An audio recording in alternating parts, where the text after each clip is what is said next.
नमस्कार डॉक्टर। नमस्कार। दर्शकों, आप सबको नमस्कार। मैं पूर्णिमा पाटिल पत्रकार हूँ और आज एक बहुत ही उपयोगी चर्चा करने के लिए मैं यहाँ आई हूँ डॉक्टर के पास, क्योंकि हम सबकी और हम सबके परिवार में ऐसी कुछ समस्याएं होती हैं जो बच्चों, महिलाओं और पुरुषों सभी से संबंधित होती है और हर एज ग्रुप के साथ वो समस्याएं होती हैं और उनका निदान कैसे हो सकता है, उनकी पहचान कैसे हो सकती है। तो ये बात हमें बताएंगे डॉक्टर सुहास सालपेकर जी, जो बहुत ही सुप्रसिद्ध डॉक्टर होने के साथ एक बहुत ही एफिशिएंट सर्जन हैं, सक्सेसफुल सर्जन हैं और जो देश विदेश सभी में उन्होंने जाकर जो कुछ अपना कोर्स किया, पढ़ाई की, डिग्रियां ली, बहुत कुछ किया है। तो हम डॉक्टर सुहास सालपेकर जी से पहले पूछना चाहेंगे सर कि थोड़ा आपके स्टडी और मतलब कुछ थोड़ा शॉर्ट में आप हमें कुछ बताइए। सभी लोगों को नमस्कार। मैं सुहास सालपेकर। मैंने नागपुर से ही गवर्नमेंट मेडिकल कॉलेज से, जीएमसी से एमबीबीएस और एमएस यहीं से नागपुर से किया है जी। उसके बाद हायर ट्रेनिंग के लिए मैं बम्बई चला गया था। वहाँ world famous doctor Ajit Phadke के साथ मेरा यूरोलॉजी का ट्रेनिंग हुआ है और बॉम्बे हॉस्पिटल में 4 साल मैंने काम किया है। उसके बाद फिर 5 साल के लिए मैं इंग्लैंड चला गया था जी। वहाँ पर मैंने यूरोलॉजी का फर्दर ट्रेनिंग जो हायर स्टडीज जो है जी। वो इंग्लैंड में 5 साल बिताने के बाद फिर ऑलमोस्ट 30 इयर्स अगो मैं अभी नागपुर में आया हूँ और तब से यहाँ पर कार्यरत हूँ। नागपुर वालों के लिए तो आप एक आशीर्वाद है, बून है, क्योंकि यहाँ पर लोगों की तो ये दिन ब दिन वाली जो प्रॉब्लम्स रहती हैं, यूरिन से लेकर यूरोलॉजी से लेकर जो भी है वो सब कुछ आपके द्वारा सॉल्व होती है। किडनी स्टोन होते रहते हैं, बहुत कुछ प्रॉब्लम्स होती रहती है। तो मैं बताना चाहूँगी कि हमारे डॉक्टर यूरोलॉजिस्ट हैं, एंड्रोलॉजिस्ट हैं, रीनल ट्रांसप्लांट सर्जन हैं और बहुत सारी ऐसी समस्याएं जो आज हम उनके सामने रखेंगे और उसको वो सॉल्व करेंगे। तो मैं आपसे पूछना चाहूँगी सबसे पहले एक छोटी सी समस्या जो ज़्यादातर बहुत कॉमन है और वो पुरुषों में, महिलाओं में और शायद महिलाओं में ज़्यादा, यूरिनरी इन्फेक्शन क्या है? अभी यूरिनरी इन्फेक्शन जो है, आपने सही कहा कि स्त्रियों में, आई मीन लेडीज में ज़्यादा कॉमन है जी। And the reason being urethra जो है anatomical, it's a short urethra और उसकी वजह से जो है they are more prone to infection. Now इसमें अलग अलग एज ग्रुप होते हैं जी। यंग एज में जो होता है इमीडिएटली आफ्टर शादी के बाद जो होता है उसको हम हनीमून सिस्टाइटिस बोलते हैं। जब पहली बार इंटरकोर्स शुरू होता है तो उसमें जो ऑर्गेनिजम्स डिस्टर्ब होते हैं तो उसको इसलिए उसको हनीमून सिस्टाइटिस ही बोलते हैं कि ऐसी कई लड़कियां हैं कि यंग लड़कियां जो हनीमून से वापस आते हैं और एकदम सीवियर यूरिन इन्फेक्शन लेके आते हैं। करेक्ट। तो ये एक एज ग्रुप है, बाद में वो सेटल हो जाता है, बाद में इट ऑल सेटल्स डाउन। मतलब ये सर बहुत काम की बातें, क्योंकि जब न्यूली मैरिड रहते हैं और यदि उन्हें किसी ने नहीं कुछ बताया रहता है तो वो डर जाते हैं और इन्फेक्शन को इतना आगे बढ़ा देते हैं कि फिर मतलब कई बार यह इन्फेक्शन ऊपर किडनी तक भी पहुंच सकता है। जी हाँ। फॉर्चुनेटली ये सेल्फ लिमिटिंग है और 1 और 2 कोर्सेज ऑफ एंटीबायोटिक और सब सेटल हो जाता है। तो सर यहाँ मैं आपको थोड़ा इंटरप्ट कर रही हूँ कि तो मैं ये पूछना चाहूँगी कि जो न्यूली मैरिड है तो वो इन्फेक्शन उन्हें न हो, इसके लिए क्या वो कोई सावधानी बरते? बिल्कुल। इसमें जो है कि सबसे महत्वपूर्ण है कि हाइड्रेशन, जिसको हम कहते हैं कि पानी ज़्यादा पीना। हम उष्ण प्रदेश में रहते हैं तो डिहाइड्रेशन बड़े जल्दी होता है। स्पेशली ये देखा गया है कि गर्ल्स जो है इधर उधर बाथरूम नहीं मिलने की वजह से पानी पीते ही नहीं और बाथरूम जाना नहीं है तो इसलिए पानी नहीं पीते तो डिहाइड्रेट होते हैं। डिहाइड्रेट होता है तो यूरिन बहुत कॉन्सेंट्रेटेड हो जाता है और फिर बर्निंग शुरू हो जाता है, जिसको हम धूप काले में उन्हाड़ी बोलते हैं। तो ये सब चीजें होती है। तो मोस्ट इम्पॉर्टेंट ये जो है कि यंग लड़कियों के लिए आजकल तो मुझे लगता है कि वॉशरूम सब जगह मिलने लगे हैं, तो पानी पीने का प्रमाण कम मत करिए। अच्छा, पानी बहुत पीना चाहिए। पानी दिन में तो भी ज्यादा पीना। तकलीफ हुई तो तुरंत डॉक्टर से कांटेक्ट करके वहीं उसको रोक देना चाहिए, जिससे आगे समस्या ना बढ़े। जी। सर दूसरा मैं ये पूछना चाहती हूँ कि स्टोन बहुत होते रहते हैं लोगों को, तो इसके बारे में बताइए, कभी किडनी स्टोन है, कभी कुछ है, तो ये सब क्या है? अभी हम उष्ण प्रदेश में रहने की वजह से ये सारी समस्याएं, जिसको हम स्टोन बेल्ट कहते हैं। अच्छा। आप देखोगे कि गुजरात, वेस्टर्न महाराष्ट्र और इस तरफ जो है एमपी में भी जी स्टोन की समस्याएं बहुत ज्यादा है, जबकि साउथ में आप जब चले जाओ तो अच्छा। उतने ज्यादा स्टोन्स आपको नहीं मिलते हैं। तो इसका कारण? इसका कारण इधर गर्मी अच्छा। ज्यादा है। अच्छा अच्छा। इधर गर्मी ज्यादा है तो उसकी ओके। वजह से हम लोग जल्दी डिहाइड्रेट होते हैं। हम लोग धूप में चले जाते हैं तो 1-1 लीटर पानी उड़ जाता है पसीने में, तो मालूम भी नहीं पड़ता है। करेक्ट। अभी स्टोन फॉर्मेशन की थियरी ये है कि जैसे हमारी यूरिन कॉन्सेंट्रेटेड हो जाती है, अच्छा, तो उसमें क्रिस्टलाइजेशन होता है। नॉर्मल किडनी जो है, थोड़ा बहुत कैल्शियम तो हर एक के यूरिन में निकलता है। जी जी। लेकिन जब यूरिन बहुत कॉन्सेंट्रेटेड होता है, अब मिसाल के तौर पर एक चीज है कि अगर एक कप चाय में हम 2 चम्मच शक्कर डाल देते तो घुल जाएगी, लेकिन और शक्कर डालो तो सेडिमेंट्स बैठने वाले। इसका मतलब ये है कि उसका सैचुरेशन पॉइंट एक बार आ जाता है तो it has to settle down, तो उसके क्रिस्टलाइजेशन होता है। बहुत अच्छा समझाया। फिर एक क्रिस्टल बनता है तो उसके ऊपर और क्रिस्टल बनते बनते उसका स्टोन बन जाता है। अच्छा। जब छोटे छोटे रहते हैं उस समय आपने ज्यादा पानी पीना चालू किया तो वो निकल जाते हैं। अच्छा। लेकिन कुछ स्टोन ऐसे होते हैं जो धीरे धीरे करके बढ़ते जाते हैं और काफी बड़े हो जाते हैं और बाद में ही मालूम पड़ता है कि भाई हमें स्टोन हुआ है। दर्द वगैरह शुरू होता है। जब दर्द होता है या पेशाब में खून आना चालू हो जाता है तब जाके अपने को मालूम पड़ता है। तो सर मैं यहाँ पूछना चाहूंगी कि ये कुछ लोग इसके लिए प्रोन होते हैं, उनको स्टोन होता है, या खाने पीने की कुछ गलतियों के कारण स्टोन बनते हैं? ये एक मिसअंडरस्टैंडिंग है कि ये खाने से वो होता है, वो खाने से वो होता है। कई लोग बोलते हैं भिंडी के बीज नहीं खाना चाहिए, या पालक मत खाओ, टमाटर मत खाओ, दूध मत पियो। जी, तो ऐसा नहीं है। ऐसा नहीं होता है। तो ये मतलब बहुत इम्पोर्टेंट बात है। आपने सुना होगा कि धोनी रोज 1 से 2 लीटर दूध पीता है, उसको कभी स्टोन नहीं हुआ। जी, उसमें भले ही कैल्शियम ज्यादा होता है, लेकिन उसके बावजूद भी है हमारे शरीर में सारे प्रकार के सेंसर्स लगे हुए हैं और कैल्शियम मेटाबॉलिज्म जिसको हम बोलते हैं, it is taken care of by body's laboratory. तो वो अपने आप बराबर जो चीजें होनी है वो रहती है, जो नहीं होनी वो बाहर फेंकी जाती है। तो हमारे बॉडी की लेबोरेटरी भगवान ने इतनी बढ़िया बनाई है कि ज्यादा समस्या, only thing is we abuse ourselves too much. Correct. तो ये होता है, हम शरीर ने जो सिग्नल्स दिए, हमें प्यास लगी, हम कहते नहीं चलो ये काम करके करेंगे, पानी पिएंगे, बिल्कुल, तो वो नहीं होना चाहिए। मतलब एक तरह से आधा डॉक्टर वो व्यक्ति खुद होता है, उसको बॉडी सिग्नल देती पर वो ध्यान नहीं देता है, तो वो चीज बढ़ जाती है। तो यानी कि खान पान से कुछ नहीं होता, ये कोई उसके लिए प्रोन है या वो पानी कम पी रहा है, उन कारणों से जो आपने बताया है। डेफिनेटली कुछ लोग प्रोन होते हैं जिनके किडनी में फिल्ट्रेशन डिफेक्ट होता है। ओके। अभी हमारे किडनीज का काम ये होता है रक्त शुद्धिकरण करना। जी। जब रक्त शुद्धिकरण होता है तो उसमें से अनवांटेड चीजें जो है यूरिन द्वारा बाहर फेंकी जाती है। तो उसमें कैल्शियम है, ऑक्सलेट्स है, ये वो। लेकिन अगर आपके किडनी में मामूली सा एक फिल्ट्रेशन डिफेक्ट रहता है, कुछ लोगों में वो जन्मजात रहता है, तो कम फिल्टर होता है। तो उन लोगों को स्टोन बार बार होते हैं। जी। और वो लोग वो होते हैं कि जो हर 6 महीने वो साल भर में नए स्टोन लेके आते हैं। तो that is a different group of patient, but ज्यादातर ऑलमोस्ट 70 to 80% लोगों में एक बार पथरी होती है और फिर वो भूल जाते हैं, वो निकाल दो या निकल गई तो दिक्कत नहीं होती, ऐसा है। तो सर इसमें मैं थोड़ा सा पूछना ये चाहूंगी कि कई लोग क्या करते हैं कि कुछ होम्योपैथी, आयुर्वेदिक ऐसी कुछ चीजें लेते हैं कि उससे वो घुल जाएगा, उससे वो निकल जाएगा, पर आप जैसे कि आपके पास इतने पेशेंट आते हैं और फिर शायद कुछ ऐसी दवाएं लेने के बाद आते होंगे, थोड़ा इस बारे में आप बताएंगे?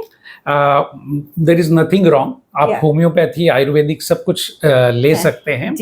सिर्फ इसमें एक समस्या है कि कोई भी पथरी घुल के नहीं निकलती, जो निकलती वैसे के वैसे निकलती है।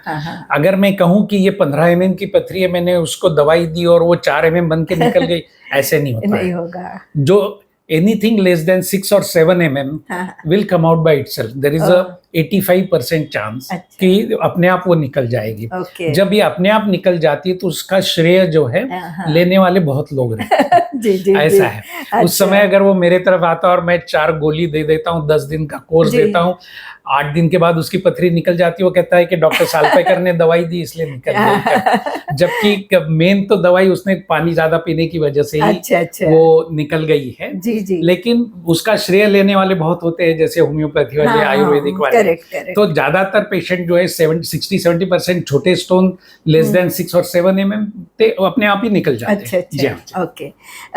सर एक बात ये भी मैं पूछना चाहूँगी कि बहुत सारे जो जेंट्स हैं और ज़्यादातर जो थोड़े ज़्यादा उम्र के यानी 40-50 के बाद वाले, तो प्रोस्टेट समस्या बहुत ज़्यादा होती है, लेटर एज में ज़्यादा हो जाती है। तो ये जो प्रोस्टेट का क्या प्रॉब्लम होती है, क्यों होती है, और ये जैसा कि बताया जाता है कि प्रोस्टेट का संबंध पीएसए से है। जब भी कोई प्रोस्टेट की प्रॉब्लम लेके डॉक्टर के पास जाओ तो वो बोलते पहले पीएसए टेस्ट कराओ। तो ये थोड़ा हमें समझाइए। पहले हम समझ लेते हैं कि प्रोस्टेट क्या चीज है। जी ये जो है इसको प्रोस्टेट ग्लैंड कहते हैं जी। जो it is size of walnut, okay. अखरोट की। अच्छा। ये अपनी पेशाब की थैली, जब ये ग्लैंड बढ़ना चालू होती है तो पेशाब का रास्ता संकुचित हो जाता अच्छा है। अच्छा। और पेशाब का रास्ता संकुचित होता है हाँ हाँ। तो फिर धीरे धीरे पेशाब की धार भी कम होती है। अच्छा। ये सब चीजें 50 हाँ। साल के बाद धीरे धीरे चालू होती अच्छा है अच्छा। और ये होने में 10-15 साल लगते हैं। हम्म। तो जनरली जो है पेशेंट्स हमारे तरफ 60-70 साल की उम्र में आते हैं, जी। जबकि क्योंकि ये ग्रेजुअल प्रोसेस है हाँ, तो हाँ। उनको लगता है कि एजिंग प्रोसेस है, हाँ, मेरी हाँ। उम्र 60 साल की हो गई तो क्या प्रॉब्लम होना है, ही तो है। थोड़ी धार कम हुई तो हमें कहाँ जाना है। हाँ हाँ। लेकिन ऑल दोज एग्जीक्यूटिव्स हाँ, जिनको मीटिंग में बैठना रहता है उनको जी। बार बार उठना पड़ेगा, हाँ, तो हाँ। उनका लाइफस्टाइल डिस्टर्ब हो जाता है। Correct correct. ये ना बार बार जी हाँ। यूरिनेशन। हाँ अगर रात को आपको 4-5 बार उठना पड़े और अगले दिन मीटिंग्स है तो नींद लाइफस्टाइल खराब। विल बी, यस, आपका अगला दिन भी खराब बिल्कुल जाता है। बिल्कुल। तो ये सब चीजों के ऊपर हाँ। आपको ध्यान रखना चाहिए। जी। जनरली देखा गया है कि 50 साल की उम्र अगर आपकी पेशाब की धार कम हो रही है, हाँ। आप देखोगे कि आप पब्लिक टॉयलेट में गए हैं और आप वहां खड़े होकर यूरिन कर रहे हो, हाँ, हाँ। आप देखो कि 2 लोग ऑलरेडी आके निकल गए और आप वहीं खड़े हैं और अभी अभी भी आप सोच रहे हैं कि ब्लैडर अभी एम्प्टी नहीं हुआ है। Okay. So if you are taking longer than others, then it's a alarm signal that you must go and see a doctor. Okay. ऐसा है। अच्छा। तो ये एक होता है। बाद में अगर आपको बार बार जाना पड़ता है दिन में भी और रात में 60 साल के बाद एक आध बार उठना, 2 बार उठना इज नॉर्मल, लेकिन आपको 3-4 बार उठना पड़े और कभी कभी इतनी जम के लगे कि बाथरूम पहुंचते पहुंचते ही शुरू हो जाए, तो जिसको हम अर्जेंसी और अर्ज इनकॉन्टिनेंस बोलते हैं, तो इसके तरफ भी आपको ध्यान देना चाहिए। ये सब जो है प्रोस्टेट की ग्लैंड बढ़ने की वजह से है। जब ग्लैंड बढ़ती है तो रास्ता संकुचित हो जाता है, फिर ब्लैडर पूरी तरह से एम्प्टी नहीं होता है। जब ब्लैडर पूरी तरह से एम्प्टी नहीं होता है तो आपको बार बार जाने की इच्छा होती है और जो बचा हुआ यूरिन रहता है उसमें इन्फेक्शन होने के डर रहता है। इन्फेक्शन भी हो सकता है, कभी ब्लैडर में बहुत ज्यादा यूरिन जमा रहता है तो उसमें स्टोन्स भी बनते हैं, ब्लैडर स्टोन भी बन सकते हैं। तो ये सब चीजें हैं। तो बेसिकली जब भी आपको ये सिम्टम्स आते हैं, पेशाब की कोई भी समस्या आती है, तो पहले तो डॉक्टर से बात करनी चाहिए। जैसे एजिंग प्रोसेस आदमी में, जेंट्स में है, वैसे लेडीज में भी यूरिन की समस्या होती है। जैसे मैंने कहा कि एक तो यंग एज में है, from there to reproductive age, मान लो मेनोपॉज तक सब अच्छा चलता है। द मोमेंट मेनोपॉज आता है तो हार्मोनल चेंजेस जो होते हैं, तो उसकी वजह से भी स्त्रियों में भी यही प्रॉब्लम शुरू हो जाते हैं। उनको यूरिन इन्फेक्शन ज्यादा फ्रीक्वेंटली होने लगते हैं। हर 6 महीने, साल भर में एक बार होना शुरू हो जाता है। शुरुआत में साल में एक बार होता है, फिर 6 महीने में एक बार होता है। तो बार बार जाना, बर्निंग होना, कभी कभी बुखार भी आ जाता है, कभी लाल रंग की पेशाब भी होती है। तो ये सब चीजें स्त्रियों में भी देखी जाती है और उनको भी इसके तरफ ध्यान, उनको कभी प्रोस्टेट नहीं होता है लेकिन उसके बावजूद भी सिम्टम सिमिलर रह सकते हैं। समस्याएं तो उनको भी आती है। और जो लेडीज नॉर्मल, जिनको नॉर्मल डिलीवरीज होती है, 2 या 3 डिलीवरीज होते हैं, उनके केस में हम कहते हैं कि इनकॉन्टिनेंस का रेट थोड़ा ज्यादा रहता है, क्योंकि जब पेल्विक फ्लोर के मसल्स जो है वो स्ट्रेच होते हैं, they never come back to normal. ऐसा है। और till the age of menopause hormones are protecting you, हाँ हाँ, यस तो यस, कुछ नहीं होता है। करेक्ट। आप 50 साल के हो गए, उसके बाद हार्मोन्स चले गए तो सब स्नायु शिथिल हो जाते हैं, बिल्कुल बिल्कुल, फिर वो ब्लैडर थोड़ा नीचे खिसक जाता है, हाँ, आप हाँ, खांसने छींकने पे 2-4 बूंद हाँ, निकल आते हैं। बिल्कुल। तो ये सब जिसको हम स्ट्रेस और कुछ लोगों को इनकॉन्टिनेंस, तो ब्लैडर भी बाहर आ ब्लैडर जाता है बाहर आ यदि जाता है। ज्यादा जी हाँ, जी हाँ, जी हाँ।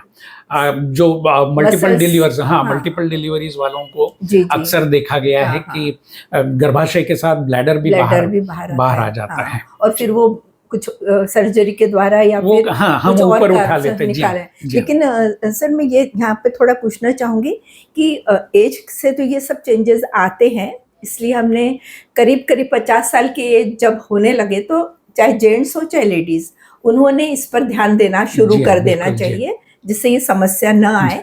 और प्रोस्टेट वाले जो मतलब जेंट्स है उन्होंने पीएसए टेस्ट कराते रहना चाहिए। पीएसए और बेसिकली खुद को फिजिकल एग्जामिनेशन हो जाना हाँ चाहिए। जी एक बार साल में एक बार जो है आदमी हाँ, ने फिजिकल एग्जामिनेशन करा लेनी चाहिए, जी, और वैसे ही जो है साल में एक बार पीएसए का टेस्ट पीएसए भी का। हो जाना और चाहिए। लेडीज क्या करें? नहीं, लेडीज के लिए जो है रूटीन जो है हाइड्रेशन इंपॉर्टेंट होता अच्छा, है कि ओके, पानी थोड़ा ज्यादा पीना है, हाँ। और जब भी सिम्टम्स होते हैं तो उनको मालूम पड़ जाता डॉक्टर है को कि दिखाना है। जी हाँ, बिल्कुल। अच्छा, तो यहाँ मैं एक पूछना चाहूंगी कि चूंकि हमारी मसल्स जो हैं वो शिथिल हो जाती हैं जैसे आप बोल रहे हैं, जी तो क्या कुछ एक्सरसाइज के द्वारा हाँ वो जी, मसल्स को टोन अप किया जा सकता या है? That's a very good point. हाँ, आप योगासन करोगे, कीगल एक्सरसाइज जिसको कहते जी हैं, जी, आप अगर गूगल पे जाओगे तो कीगल एक्सरसाइजेस काफी हाँ, बताए जाते हैं, बेसिकली योगासन जैसे ही अच्छा, होते हैं, जिससे हम पेल्विक फ्लोर मसल को ओके, जो है हाँ हाँ, टाइट जी बना सकते जी हैं। जी जी, आजकल आप देखोगे कि हाँ, मेजॉरिटी ऑफ द गायनेकोलॉजिस्ट आपको जो है प्रेगनेंसी के समय वो एक्सरसाइजेस बताते हैं, हाँ हाँ, ताकि करेक्ट, आप तभी से शुरुआत करें, बिल्कुल, ताकि आगे जाके जब आप 50 साल के जी, होंगे तब तब आपको ये उतनी, समस्या नहीं हाँ, आएगी। that's ये right। सर तो आपने ये बहुत अच्छी बात जी, बताइए कि यानी हमारे जो श्रोता हैं इनमें जो भी देख रहे हैं, हाँ। तो उनमें जो जेंट्स यानी जो बॉयज हैं वो कम से कम 50 साल के बाद केयरफुल हो जी, जाएंगे बिल्कुल। और अपने प्रोस्टेट को होने नहीं देंगे। जी, और दूसरी तरफ जो लेडीज हैं वो यदि स्टार्टिंग से योगासन की योगासन, आदत रखेंगी हाँ। तो 50 साल के बाद वो इस समस्या से नहीं गुजरेंगी, That's right, है yes। ना? हाँ जी, जी। और जैसे बटरफ्लाई एक्सरसाइज ये भी कुछ रहती है जी, योगासन हाँ, में, योगासन में, हाँ हाँ, जी, तो हाँ। ये सबसे भी योगासन है, प्राणायाम है, ये दोनों जी, चीजें जो करनी बेसिकली चाहिए। ब्रीदिंग बिल्कुल, एक्सरसाइजेज यानी जो अपने है, दिनचर्या में जी इसे हाँ, शामिल जी हाँ, हमने जी हाँ। करना चाहिए। आजकल जैसे आपने देखा है कि जी। योगा जो है ऑल ओवर द वर्ल्ड जी पॉपुलर हो गया है, और बिल्कुल। लोगों को उसका इम्पोर्टेंस जो है जी जी अभी मालूम पड़ गया है। जी, हाँ और बहुत गर्व से हम कहते हैं कि हाँ। हमने मतलब जी जी, इंडियंस ने इंडियन जो ने, है हाँ हाँ, उसको इन्वेंट किया है, और बिल्कुल। पूरे अभी तो इंटरनेशनल पूरे योग वर्ल्ड दिवस में, जी हाँ, जी हाँ, बिल्कुल, जी yes। जी जी।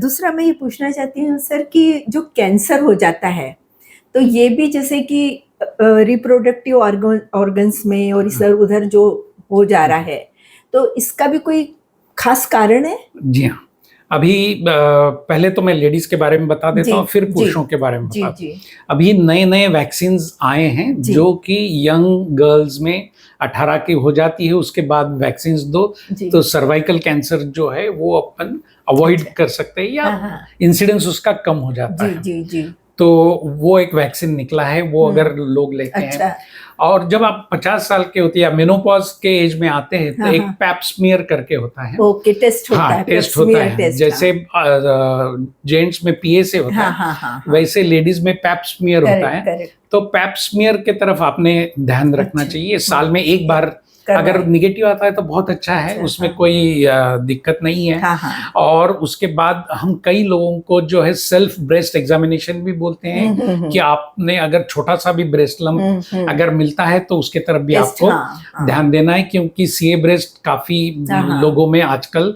दिखाई देता है। और सेल्फ एग्जामिन कर ही That's सकते right, हैं। exactly, जी जी हाँ, जी। दूसरा मैं सर ये पूछ रही थी कि यानी यंग एज में तो इतनी प्रॉब्लम नहीं आती है, लेकिन जो लेटर एज में लोगों को यूरिन को कंट्रोल करना Control नहीं कर- होता है, हाँ। या फिर वो ड्रॉप यूरिन होती है, तो ये समस्या बहुत लोगों को होती जी है। हाँ, और जी हाँ। कुछ और लोगों ने मेरे से कहा भी है हाँ। कि मैं यदि डॉक्टर से बात करने जा रही हूँ तो इस बारे में मैं पूछूं। करेक्ट करेक्ट, ये बहुत वाजिब क्वेश्चन है कि जी कई लोगों को जो है एक तो फ्रीक्वेंसी बढ़ जाती है, अर्जेंसी बढ़ जाती है। अर्जेंसी जी। मतलब मुझे पेशाब लगी है तो मैं आपसे बात करना छोड़ के पहले बाथरूम ढूंढूंगा। बिल्कुल। तो ये होता है। और उसका नेक्स्ट स्टेप ये होता है कि बाथरूम पहुंचते पहुंचते ही शुरू हो जाती है। शुरुआत में 2-4 बूंद निकलते हैं। अगर बहुत सीवियर है तो कई बार कुछ लोगों के पूरी की पूरी पेशाब भी निकल जाते हैं। दे आर वेरी एम्बेरेस्ड कि ऐसा होता है। आजकल फॉर्चुनेटली डायपर्स आने की वजह से वो समस्या थोड़ी कम हो गई है। लेकिन ये समस्या है, लेकिन उसको हम इग्नोर नहीं कर सकते हैं। तो ये अक्सर जो है स्त्रियों में ज्यादा कॉमनली देखी जाती है। और लेटर एज ग्रुप में 70-75 प्लस मेन में भी प्रोस्टेट अगर बढ़ जाता है तो उसकी वजह उनमें भी ये समस्या, जिसको हम एजिंग ब्लैडर बोलते हैं। अच्छा। तो ब्लैडर अगर 75 साल का हो गया तो वो इरिटेबल हो जाता है। इरिटेबल ब्लैडर होता है जिसको हम ओवर एक्टिव ब्लैडर बोलते हैं। तो ये ओवर एक्टिव ब्लैडर लेडीज में जो है 40-45 की उम्र के बाद चालू होता है और जेंट्स में करीब 65-70-75 की उम्र में शुरू हो जाता है। और जिसकी वजह से जो है कि कंट्रोल करना बड़ा मुश्किल हो जाता है। And that affects your quality of life. जी। और सर जो ड्रॉप होता है, जैसे जाते हैं लेकिन जैसे आपने बताया था काफी टाइम लगाते हैं। हाँ। तो वो प्रॉब्लम भी इससे जुड़ी है। हाँ, वो ऑब्स्ट्रक्शन की वजह से। अच्छा। तो उसमें ऑब्स्ट्रक्शन का हाँ, ऑब्स्ट्रक्शन प्रोस्टेट की वजह से होता है। अच्छा। और लेडीज में जो होता है जिसको हम एट्रोफिक वजाइनाइटिस बोलते हैं, जिसमें ईस्ट्रोजन की कमी की वजह से पेशाब का यूरेथ्रा जो है उसका ओपनिंग जो है वो एकदम नैरो हो जाता है। अच्छा। तो कई लेडीज भी जो है काफी देर तक बैठी रहती, कभी जोर करती है। कई बार इवन मोशन हो जाता है कि इतना जोर करना पड़ता है, लेकिन वो ये नहीं समझ पाती कि यूरिन क्यों नहीं आ रहा है। अच्छा। उनमें तो प्रोस्टेट नहीं होता है, लेकिन सामने जो है यूरेथ्रा का जो ओपनिंग होता है वो कभी कभी सिकुड़ जाता है। अच्छा, तो उसके लिए वो क्या करना? उसके लिए एक तो हार्मोनल हम क्रीम देते हैं वहां लगाने के लिए। अच्छा। और उससे जो है मतलब एक बार तो उसको खोलना पड़ेगा, मतलब दूरबीन से हम उसको चौड़ा कर देते हैं। और उसके बाद दोबारा नहीं होना चाहिए। अच्छा। इसके लिए हम हार्मोन का मलम देते हैं जो हफ्ते में 2 बार उनको लगाना है। अच्छा। ये तो ये आपने बहुत अच्छी बात बताई, क्योंकि काफी लेडीज इस तरह की प्रॉब्लम से गुजरती हैं। और कुछ लेडीज ऐसा बोलती हैं इच्छा होती है करना है तो जाती है पर होता नहीं है। ये वही लोग हैं, यही है, यानी यही प्रॉब्लम है वो। अच्छा। इसमें और तीसरा ग्रुप ये है कि जब पेशाब की थैली और गर्भाशय नीचे आ जाता है तो आपने पूरी पेशाब कर ली और आप खड़े हो जाते हैं और ऐसा लगता है फिर से लगी है। अच्छा। आप फिर से, क्योंकि वो चेंज ऑफ पोजीशन में जो है जो ब्लैडर जमा ब्लैडर में 10-20-15 ml ही रहेगी, लेकिन वो सेंसेशन आपको दिलाती है क्या। तो कई लेडीज पेशेंट्स आके बताते हैं कि ऐसे लगता है पेशाब पूरी हो गई और मैं खड़ी होती तो ऐसे लगता है फिर आ गई करके। अच्छा। तो ये एक इम्पॉर्टेंट चीज है, स्पेशली जिनको मल्टीपल डिलीवरीज हुई है उनके केस में, जिसको हम सिस्टोसील बोलते हैं। तो सिस्टोसील में थोड़ी बहुत यूरिन जो जमा रहती है वो सेंसेशंस देती है आपको कि आपको जाना। वो आपने भी जो बताया उस तरह से वो यदि आकर यदि डॉक्टर से मिले तो वो प्रॉब्लम सॉल्व हो सकती है। जी बिल्कुल। कोई कितनी भी एज में वो चली गई, कोई भी एज में। अच्छा, तो हो सकता है। अच्छा, दूसरा सर मैं ये पूछ रही थी कि जो पेल्विक फ्लोर रहता है, फ्लोरिंग, तो उसमें भी कई लोगों को बहुत तकलीफ होती है। तो वो भी आपके इसमें ही आता है ना, ये यूरोलॉजी में आता है। वो यूरोलॉजी, गायनेकोलॉजी सब लोगों में आता है। वो उसको हम PID बोलते हैं, पेल्विक इन्फ्लेमेटरी डिसऑर्डर बोलते हैं, जिसमें जो है कि सब कुछ अच्छा चलते रहता है, लेकिन पेन जो है बहुत ज्यादा नहीं लेकिन रहता है, और बहुत नैगिंग पेन रहता है। अच्छा। आपका पूरा ध्यान उधर लगा रहता है। आपका इंटरकोर्स करने का इंटरेस्ट चला जाता है। क्योंकि आपके मन में डर पैदा हो जाता है कि अगर इंटरकोर्स करे तो पेन होगा। अच्छा। यूरिन करने में पेन होता है, कई बार इवन रेक्टम में भी पेन होता है। जो पेल्विस के ये 3 ऑर्गन्स होते हैं, तो तीनों पे इन्वॉल्व होता है। तो ये मसल्स जो है, ये अक्सर देखा गया कि जो लोग स्पेशली एग्जीक्यूटिव्स कुछ रहते हैं, लड़कियां जो बहुत स्ट्रेस्ड अप रहती है, टेंस रहती है, तो ये जो स्ट्रेस, ज्यादा देर बैठे रहने से, ज्यादा देर बैठे रहना, टेंस्ड अप होना, स्ट्रेस्ड होना, इसलिए ये जो रामदेव बाबा की चलती है प्राणायाम करो, तो ये सब these are all relaxation Correct, exercises, nothing else. हाँ हाँ, ऐसा मतलब है। अपने को कुछ फिजिकल मूवमेंट्स अपने होते रहने होते चाहिए, रहने या चाहिए। ऑफिस में भी जैसे लड़कियां आजकल हम्म। बहुत जॉब कर रही हैं, That's इधर right, उधर yes. कंप्यूटर पे जी बैठी हाँ। रहती, पर आपका बोलने से ऐसा मुझे लग रहा है थोड़ा सा 15 मिनट के लिए घूम के बीच में फिर से बैठ के काम करो, कंटिन्यूअस नहीं बैठना चाहिए। कंटिन्यूअस नहीं बैठना मैं चाहिए। हमारे पेशेंट्स को भी बताता हूँ 1 जी। घंटे के ऊपर लगातार मत बैठिए। जी जी जी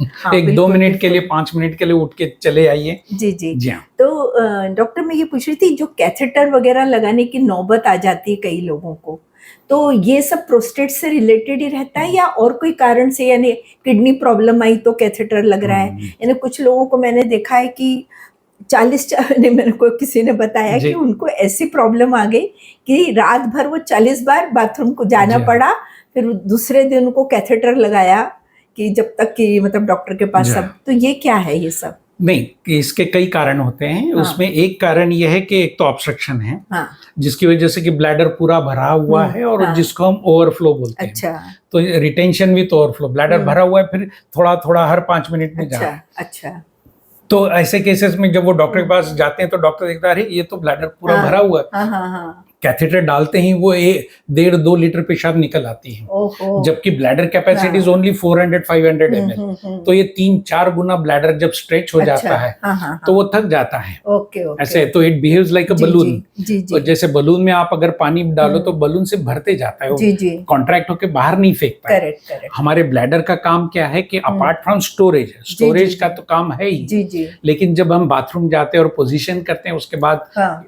कॉन्ट्रैक्ट होके जो पेशाब बाहर फेंकनी चाहिए, जी तो वो ताकत ब्लैडर में होनी चाहिए। जी हाँ है। वही प्रॉब्लम तो इसलिए वो एक होता है। और दूसरा एक प्रॉब्लम ये होता है कि हमारी जो रीढ़ की हड्डी है वहां से जो नसें निकलती है वो ब्लैडर को सप्लाई करती है। अच्छा अच्छा अब आपने देखा होगा कुछ लोग पैरालिसिस वाले रहते हैं, उनको तो कैथेटर लगा रहता है, क्योंकि वो जो नस ब्लैडर को सप्लाई करती है वो काम नहीं कर रही। इसकी वजह से ब्लैडर में ये ताकत ही नहीं है, तो ब्लैडर से भरते जाता यानी वो भरते यूरिन फेंक ही नहीं सकता है। हाँ, जिसको हम न्यूरोजेनिक ब्लैडर बोलते हैं। तो ये नस दबने की वजह से होता है। कई बार एक्सीडेंट के बाद होता है, स्पाइनल इंजुरी के बाद होता है। तो इन लोगों में भी फिर कैथेटर लगातार लगा के रखना। तो सर यूरोलॉजिकल हेल्थ के लिए कुछ आप टिप्स दीजिए, यानी जिससे लेडीज के लिए भी जेंट्स के लिए भी, सारे लोगों के लिए 50 के अंदर अगर आप है तो वाटर इनटेक अच्छा रखना बहुत जरूरी है। जब हम इंग्लैंड में थे, सर एक मिनट में यहाँ पूछना चाहूंगी, यदि वाटर इनटेक खूब करा तो water retention, that is what I am coming to now. Okay yes yes, जैसे हम इंग्लैंड में थे तो पैसे नहीं लगती थी, ठंडा 12 में से 10 महीने तो ठंड रहती थी, तो वहां उतनी पानी पीने की समस्या नहीं थी, कोई फर्क नहीं पड़ता। लेकिन यहाँ हम उष्ण प्रदेश में रहते हैं तो यहाँ प्यास भी लगती है, पसीना भी होता है, तो पानी ज्यादा पीना जरूरी है। पानी दिन में ज्यादा पीना है, शाम के बाद जो है कम करते जाना, नहीं तो रात में आपको बार बार उठना पड़ता है। अभी कितना पानी पीना चाहिए इसमें कोई ये नहीं है। कई लोग कहते हैं मैं 2 लीटर पीता हूँ, कई लोग कहते हैं मैं 5 लीटर पीता हूँ, तो वो बॉटल लगा के रखते हैं 1-1 लीटर की, और तो वो नहीं करते हुए हमने अपने बॉडी को सिग्नल्स को संभालना है कि जब प्यास लगती है तो अच्छे से पानी पीना है, 1 घुट 2 घुट पानी नहीं पीना है, अच्छे से पानी, स्पेशली दिन में, और गर्मी के दिनों में तो डेफिनेटली ज्यादा पानी पीना है। ठंड के दिनों में कम पिया तो भी चलेगा, ऐसा है। और एनी सिग्नल, मतलब जैसा मैंने कहा, हल्का भाई पेशाब में जलन होता है तो आपको बॉडी ने सिग्नल दे दिया कि भाई आपने पानी कम पिया है। जी जी जी, ऐसा है। आप जिम जाते हैं, बहुत पसीना आता है, बट जब जाके पेशाब करोगे तो बहुत जम के बर्निंग होता है, क्योंकि यू आर डिहाइड्रेटेड, सारा पानी पसीने में निकल गया है। तो ये सब ध्यान में रखना चाहिए उस समय। इसलिए हर जिम में आपको मशीन के साथ एक पानी की बोतल रखी रहती है, वो उसी के लिए है कि जी हाँ बिल्कुल जी जी। तो सर मैं ये पूछना चाह रही थी, बस अभी आप हमको कुछ टिप्स तो दे ही रहे हैं, लेकिन फिर भी मेरे को ऐसा लगता है कि कुछ खान पान के बारे में कुछ आप बताएंगे। एक अक्सर देखा गया, स्पेशली यूरोलॉजी से रिलेटेड, स्पेशली प्रोस्टेट वालों के लिए जो है जी, टमाटर के अंदर लाइकोपिन होता है। अच्छा। और ये देखा गया है कि जो लोग ज्यादा टमाटर खाते, आप भूल जाइए कि आपको स्टोन होने वाले टमाटर खाने से स्टोन नहीं होने वाला। अच्छा। लेकिन टमाटर in good form, not tomato sauce और एनीथिंग, हाँ हाँ, दैट इज नो गुड। मतलब फ्रेश टोमेटो और कुक टोमेटो, या बट इसका सूप वगैरह। हाँ जी, हाँ, बिल्कुल। जी। तो it contains lycopene which is very good for your prostate health, ऐसा है। अच्छा, जी हाँ, तो वो एक है। और बाकी तो बार्ली वगैरह जो है दैट आल्सो गुड, या हेल्प्स इन जनरल। ओके। और हाइड्रेशन अच्छा रखना चाहिए। जी जी, और एक मेन टिप ये है कि आप अगर एल्डरली 70-75 के हैं तो इतना भी कम मत पानी पीजिए कि रात को आपके हार्ट के ऊपर परिणाम हो। हाँ, ऐसा भी नहीं होना चाहिए, एक्सेस भी नहीं होना चाहिए। करेक्ट करेक्ट, जी जी जी। और सर आपका जो एक ये करते हैं, मतलब रीनल ट्रांसप्लांट, वो थोड़ा बताइए वो क्या है? अभी अक्सर देखा गया है कि जो डायबिटिक्स होते हैं जी, तो उनको यूरिनरी समस्याएं ज्यादा होती है, यूरिन इन्फेक्शंस बार बार होते रहते हैं। जी जी, और ये डायबिटीज का असर जब किडनी पे, वो तो इनफैक्ट पूरे शरीर पे होता है डायबिटीज का असर, जी जी, लेकिन जब वो किडनी के ऊपर होता है तो धीरे धीरे किडनी का काम कम होने लगता है और किडनी धीरे धीरे सिकुड़ने लगती है। जो 9-10 सेंटीमीटर के वो 6 सेंटीमीटर पे आ जाती, सिकुड़ जाती। इसका मतलब उसका फिल्ट्रेशन वाला काम धीरे धीरे कम होने लगता है और that means they are heading towards kidney failure. Okay, हाँ, डायबिटीज एक जस्ट वन एग्जांपल के लिए बोला, लेकिन किडनी फेलियर के बहुत सारे कारण हैं। कुछ कंजेनाइटल भी होते हैं, डायबिटिक लोगों को स्टोन्स वाले भी जो है, कई लोग इतने बड़े बड़े स्टोन होते तक इग्नोर करते हैं और कई दिनों तक होम्योपैथी आयुर्वेदिक चालू रखता है। जब क्रिएटिनिन बढ़ना चालू होता है तब जाके वो हमारे तरफ आता है। जी जी, तो ये नहीं होना चाहिए। अगर आपको पथरी है और काफी बड़ी पथरी है तो मुझे लगता है कि आप इस चक्कर में पड़ो ही नहीं। सर आप तो सर्जन है, तो हम ऐसे ही इंटरेस्ट के लिए हम कि कितना बड़ा आपने बहुत सबसे बड़ा कितना बड़ा स्टोन निकाला है? About 6 centimetre. अरे बाप रे, अच्छा अच्छा, ओके ओके। तो किडनी फेलियर एक बार आपको मालूम पड़ा कि ये हो रहा है कि धीरे धीरे क्रिएटिनिन बढ़ रहा है, यूरिया बढ़ रहा है, इसका मतलब किडनी का काम कम हो रहा है। हम लोग या नेफ्रोलॉजिस्ट जो होते हैं, हम जैसे किडनी के सर्जन है, वो किडनी के फिजिशियन होते हैं, उनके तरफ हम भेज देते हैं और वो कई सालों तक दवाइयों से उसको काबू में रख सकते हैं। अच्छा, लेकिन अल्टीमेटली कुछ सालों बाद एक स्टेज आती है जबकि क्रिएटिनिन 7-8 हो रहा है, फिर इनको डायलिसिस की आवश्यकता पड़ने लगती है। बिल्कुल, डायलिसिस मतलब कृत्रिम रक्त शुद्धिकरण, जो काम किडनी अंदर करती है वो हम मशीन से बाहर करवाते हैं, तो उसको डायलिसिस बोलते हैं। जब आदमी डायलिसिस पे आ जाता है तो फिर ये समय आ गया है कि भाई अभी अपने को मालूम पड़ गया जो भी किडनी में चेंजेस हो गए वो इरिवर्सिबल है। अगर मान लो किसी का क्रिएटिनिन 5 है, मैं स्टोन निकाल देता हूँ और रुकावट दूर करता हूँ, उसका क्रिएटिनिन ड्रॉप होके 1 पे आ जाता है तो बढ़िया है, तो उसका किडनी काम करना चालू कर देता है। लेकिन अगर मैंने स्टोन निकालने के बावजूद भी अगर क्रिएटिनिन 5 ही रहता है, इसका मतलब यह है कि अभी किडनी फेलियर के तरफ जा रही है और आगे जाके इनको कभी ना कभी किडनी ट्रांसप्लांट करना पड़ता है। तो सर मतलब मैं थोड़ी कंफ्यूज हो गई हूँ, जैसे रीनल ट्रांसप्लांट आप करते हैं और फिर नेफ्रोलॉजिस्ट है वो भी किडनी का ही करते, तो क्या है मतलब दोनों में अंतर? हम सर्जिकल पार्ट करते हैं, मेडिसिन पार्ट वो करते हैं, क्योंकि ये सारे पेशेंट्स हाइपरटेंसिव, उनका बीपी बहुत ज्यादा रहता है, उनको काबू में रखना बहुत जरूरी है। उनको आप जितने अच्छा काबू में रखोगे उतने आप ट्रांसप्लांट से दूर रहोगे। शुगर कंट्रोल करना उनका काम रहता है, किडनी का damage, further damage medicinal part जो पूरा वो सब पूरा है, उसको वो पूरा डायलिसिस वगैरह। हमने जैसे सर्जिकल काम कर दिया, हमने इसकी उनके बेटे की या बहन की किसी या वाइफ की किडनी निकाल के उनको दे दी, तो उसके बाद भी वो किडनी रिजेक्ट नहीं होनी चाहिए। इसके लिए जो इम्यूनो सप्रेशन देते हैं तो वो सब काम जो है नेफ्रोलॉजिस्ट वो करेंगे। आप सर्जरी का पार्ट आप करेंगे और उसको बाकी सब चीजों का बैलेंस करना, कंट्रोल वो देखेंगे, वो नेफ्रोलॉजिस्ट देखेंगे। सर बहुत अच्छी, आपने बहुत बढ़िया काम की बातें बताई है हमारे दर्शकों के लिए, तो ये बहुत काम की बातें। लेकिन बस अंत में आप बताइए, आप कोई संदेश देना चाहे या हमारे श्रोताओं को किसी तरह से सावधान करना चाहें तो बताइए आप। एक मैं कहूँगा कि हमारी किडनीज जो है बहुत इंपॉर्टेंट ऑर्गन है, उसको हमें इग्नोर नहीं कर सकते हैं। जी शरीर हमें जितने भी सिग्नल्स देता है उसके तरफ तुरंत ध्यान देना जरूरी है। जी आजकल एग्जीक्यूटिव चेकअप्स भी निकले हैं, तो जो जी। भी आदमी 50 के बाद होता है तो उन्होंने एग्जीक्यूटिव चेकअप, और मेजॉरिटी 90% एग्जीक्यूटिव चेकअप्स में पीएसए नहीं इंक्लूडेड है। जी जी जी। तो पीएसए के लिए आपको इंसिस्ट हाँ। करना, वो या तो वो अलग से करना पड़ेगा, करवाइए, वो अलग हाँ। से कराइए। यानी तो बाद में ज्यादा सर तकलीफ उठा बाद के में, जी हाँ, जो करना बाद में, वो हाँ, पहले करें। क्योंकि आप जी अगर कोई भी कैंसर हो तो जी। जल्दी पकड़ में आता है तो उसकी जी। पूरी ट्रीटमेंट हो सकती है। बिल्कुल बिल्कुल जी। सर, बहुत अच्छी बात बताई जी। आपने। आपको बहुत बहुत धन्यवाद, और आपने जो अपना इतना प्रेशियस टाइम दिया है उसके लिए मैं थैंक यू। और श्रोताओं आपको भी बहुत धन्यवाद देती हूँ।